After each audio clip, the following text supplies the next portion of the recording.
Hello friends, welcome back to my channel. किसी की परवाह मत करो, आगे बढ़ो। दोस्तों, आज का हमारा ये टॉपिक है कि किसी की परवाह मत करो, आगे बढ़ो। अगर आप किसी की परवाह करने लग जाएंगे तो आप ज़िंदगी में वहीं पे थम जाएंगे, वहीं पे रुक जाएंगे। तो चलिए वीडियो को स्टार्ट करते हैं। वीडियो को स्टार्ट करने से पहले आप अगर मेरे चैनल पे नए आए हैं तो प्लीज़ मेरे चैनल को सब्सक्राइब कर दें, लाइक कर दें और बेल आइकन का बटन ज़रूर प्रेस कर दें, क्योंकि मैं जब भी नई वीडियो डालूंगी तो उसका नोटिफिकेशन आपको मिल जाएगा। तो चलिए वीडियो को स्टार्ट करते हैं।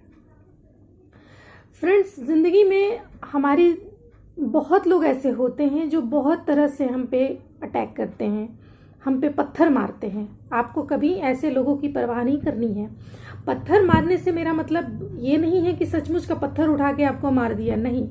बहुत लोग शब्दों का पत्थर मारते हैं, वाणी की पत्थर मारते हैं। बहुत लोग अपने व्यवहार से पत्थर मारते हैं। तो ऐसे लोगों के पत्थरों का आप बिल्कुल भी परवाह नहीं करें और निरंतर अपनी जिंदगी में आगे बढ़ते रहें। क्या आपने कभी हाथी को देखा है? वो कभी भी भूखने वालों की परवाह नहीं करता। वो निरंतर मद मस्त होता हुआ अपने पथ पे आगे बढ़ता चला जाता है। आप कभी देखोगे कि अगर गांव में कभी हाथी आता है तो जो वहाँ के बड़े बुजुर्ग लोग होते हैं वो हाथ जोड़ के खड़े हो जाते हैं, कह रहे गणेश जी महाराज आए, गणेश जी महाराज आए। ऐसा कभी आपने देखा होगा। किसी ने कहा कि गांव और शहर में क्या फर्क है। बड़ा सुंदर उसका उत्तर आया कि गांव और शहर में यही फर्क है कि गांव में हाथी को भी लोग भगवान कहते हैं, हाथी को भी गणेश जी भगवान कहते हैं, और शहर में शायद गणेश जी को भी लोग हाथी कह दे तो ये कोई बड़ी बात नहीं होगी। फ्रेंड्स, जितने लोग हाथी के सामने हाथ जोड़ के खड़े रहते हैं उतने शायद किसी भी जानवर के सामने नहीं हाथ जोड़ते।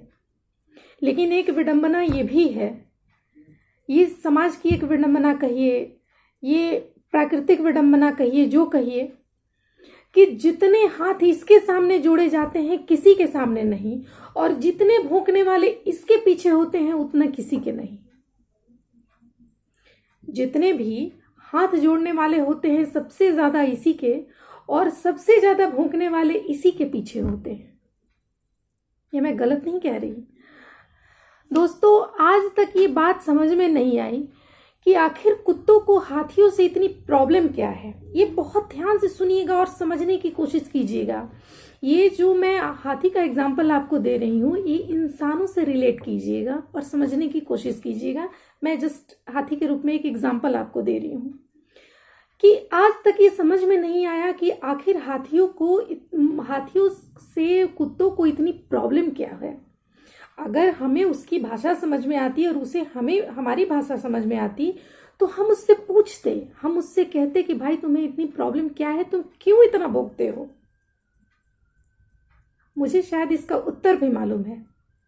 वो हमें उत्तर देते कि मुझे हाथी से प्रॉब्लम नहीं है साहब, प्रॉब्लम तो उसके सामने खड़े उस इंसान से है जो उसके सामने हाथ जोड़े खड़ा है।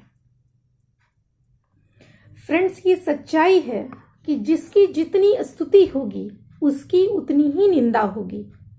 तो आपको उस निंदा से घबराना नहीं है। स्तुति करने वाले हाथ जोड़े खड़े रहेंगे और भूखने वाले निरंतर भूखते रहेंगे, क्योंकि उनका काम है वही करना। तो आपको इसका प्रभाव अपने ऊपर नहीं पड़ने देना है। आप देखो हाथी एकदम मस्त अपने पथ पे आगे बढ़ता चला जाता है। आगे हाथ जोड़ने वालों के लिए वो कभी रुकता नहीं है और भौंकने वालों को कभी पलट के मारता नहीं है।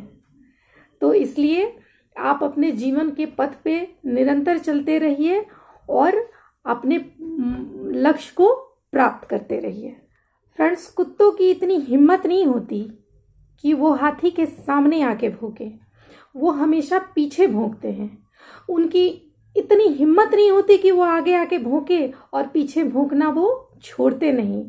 तो ऐसे ही आप अपने आप को हाथी की तरह मदमस्त अपने जीवन में आगे चलो। निंदा करने वाले करते रहेंगे, आप अपने ऊपर इस चीज का प्रभाव नहीं पड़ने दो। बिल्कुल निरंतर अपने पथ पर आगे बढ़ते रहो, तरक्की आपकी कदम चूमेगी। तो अगर मेरी वीडियो आपको पसंद आई हो तो प्लीज़ मुझे कमेंट में ज़रूर बताएं। इसी के साथ मैं वीडियो को एंड करती हूँ और टेक केयर, बाय बाय।